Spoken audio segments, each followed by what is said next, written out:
Hi, this is Annalisa, and in this video, I again want to share with you one of the questions that I received from one of my Facebook friends who informed me that some of her friends have approached a lawyer who advised them to make an application because of the COVID-19 pandemic, and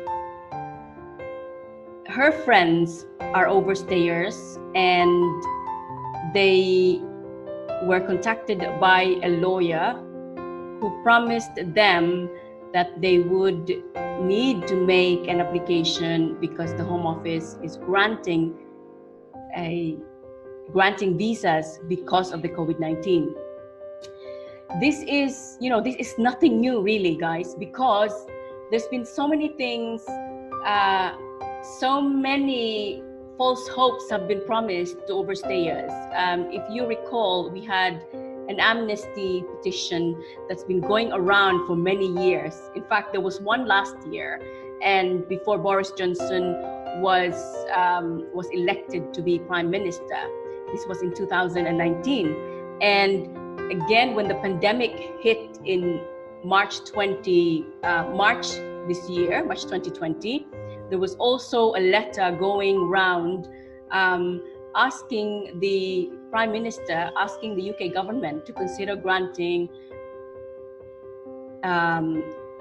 leave to remain to overstayers in order for them to be looked after, not looked after, but in order for them to regularize their stay because of the COVID-19, and so that if they are in a situation where they needed to seek help, they won't be scared of approaching the medical organization, hospital, to get treated for COVID-19, right? So this is nothing new, and I'm not surprised why some lawyers are taking advantage of this pandemic and promising and giving false hopes to the desperate overstayers in the UK.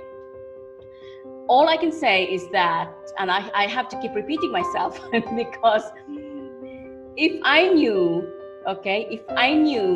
that there would be a way for overstayers to regularize their stay, then I would probably be earning a lot of money by now. I would be very comfortable, because I know there's so many overstayers in the UK, but I also know that they have to regularize their stay, but they have to apply if they meet the requirements, if they have reasons to apply. Now, if you're telling me that if you are an overstayer and you're telling me, well, Annalisa, I'm in this country, I've been in this country for 15 years, but I'm on my own. I have work, but my family is back in my home country. I don't have children here. I don't have a boyfriend here. I'm not attached to anything. I just basically go home and work, and that's my life. I don't particularly mix with other people because I'm too busy with working. So if you're in that situation, okay, and you want to apply because you think that you will be granted leave to remain, and if you are an overstayer who has decided to hope that you will be granted a limited leave to remain, you'll be granted visa, then I can guarantee you 100% that you will be refused. Okay, and I'm saying this because it's from experience. I have experienced applying for a client who has been in the UK, who has family in the UK, in fact. Okay, so close family relatives, no ties back in their home country, but it will still be refused.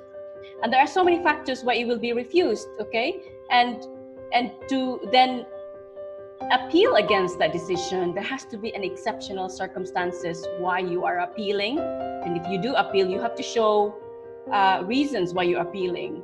It's not just to challenge the Home Office decision, because it's already in the law. It's already provided in the rules that if you are an overstayer, you're treated already as a committing, I would say criminal. I mean, I think the word criminal has been around for many decades, but the home, it has not been used by lawyers, especially immigration lawyers. I don't think immigration lawyers would be calling overstayers a criminal, because then that would stop the person from regularizing their stay. But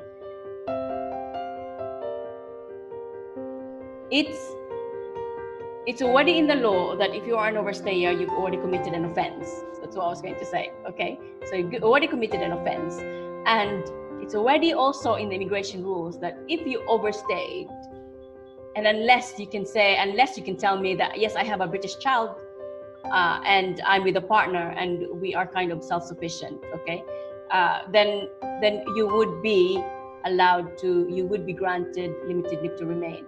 But it really depends on circumstances. But where there are children involved and they're British citizens, they're settled, and you find yourself in an exceptional, and I'm saying exceptional, there has to be something really extraordinary, out of the ordinary situation that you're in, then technically the Home Office, it will be 100% guaranteed that you will be refused, okay?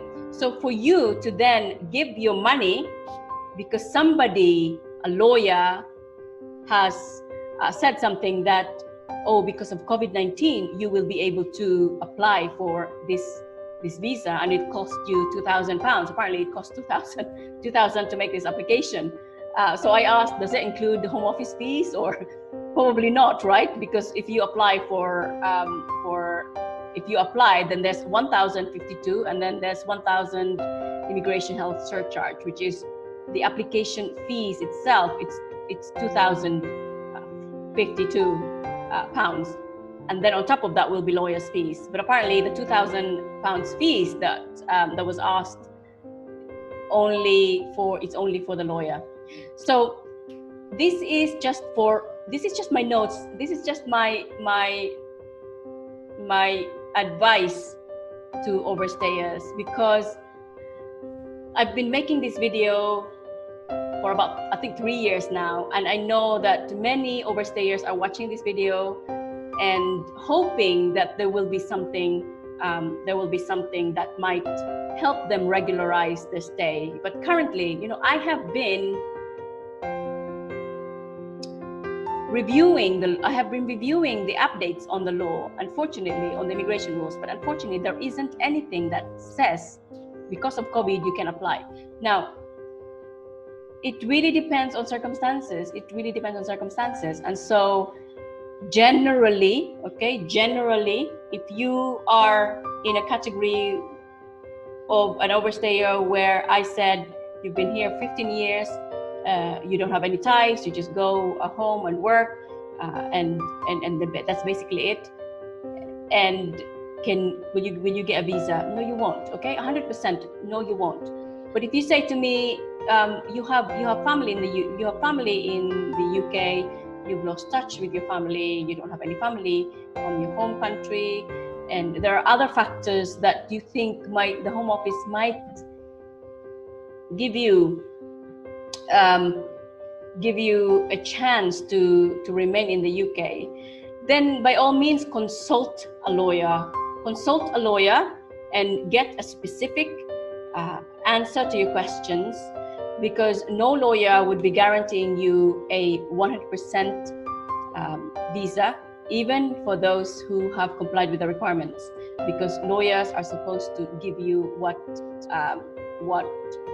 are your options and what the requirements are. If you specifically comply with those requirements, then lawyers would say, yeah, there's no reason why they would refuse it, unless you're not telling me something that you've already done, but you've already you're not telling me something that you should be telling me. So essentially you need to decide yourself, which category of overstayer am I? Is there any hope? Have I consulted with a lawyer whether there is hope before you hand your money over to this specific lawyer, because you might end up, so the consequences of you applying, if you don't meet the requirements, if you get refused, is definitely refusal and liability for removal. So you will, with your refusal, you will get a notice of liability to be removed. Okay, so this is where it's a paper that says you're going to be on bail. And so if they meet you, if they encounter you, I'm saying they, the home office encounters you somewhere in the street and you can't provide a paper, and they check that you have been refused and there's a notice of liability to be removed, then they will put you in detention center with the intention to be deported. So that is the implication. Okay, so I'm saying this in general terms. Okay, I'm not saying all overstayers will be refused. So I know that there was, for me, I had an experience where only one case where he got his BRP, limited leave to remain. First time we applied, it was approved straight away. But that's a special circumstances. In other cases, they were refused, but when they appealed, they were successful. And in those cases, it's usually long. And in those cases where they appealed and have been successful are those cases who either have British citizen partner, or they have a British citizen child. Okay, so I hope that's quite clear, guys, because I can't emphasize enough. Please don't waste your money, and please consult with a proper lawyer. I'm hoping that this guy who's charging £2,000 is a proper lawyer. I'm saying proper, meaning either solicitor or he is an immigration advisor under the OISC, Office of Immigration Services Commissioner. Okay, so that's all I wanted to share my thoughts, and I hope that you decide, you hold back and think before you make an application. Make sure you get proper advice. Okay, thanks for watching, and if you like this video, please subscribe to my channel. Thanks very much. Bye. Have a great day. Bye.